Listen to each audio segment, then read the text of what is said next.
So guys আজকে আমরা একটা লোন অফ ম্যাচ খেলবো। তো লোন অফ ম্যাচ স্টার্ট করে দিলাম। অলরেডি আমাদের লোন অফে ঢুকাই নিল।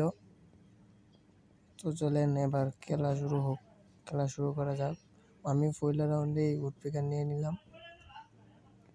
এবার দেখা যাক উডপিকার দিয়ে কে আসতে পারে। ও টিম আপ করতেছে, টিম আপ। জানি না ভাইটাকে যদি তোমার সামনে আমার ভিডিওটা পড়ে একটা লাইক, একটা সাবস্ক্রাইব, একটা কমেন্ট করে যাবেন। ও ভাই আমাকে মেরে দিল, ভাই মেরে দিল আমারে। ভাই এবার আমি লোলের বদলাটা আর রিম্যাচটা নেওয়া লাগবে, মেরে দেওয়া। তো চলো সামনে প্লেয়ারটা, ওই যে প্লেয়ারটা এদিকে চলে গেল। ওই যে মেরে দিতে পারি নাকি দেখি।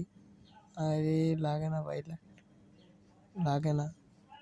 ও ভাই লাগে না। আরে কল্লার উপরি দিয়ে দেয়, আমার বডি রিমেজ দিয়ে দিছে। ও ভাই ওপি একটা রিমেজ নিলাম, ওপি একটা রিমেজ।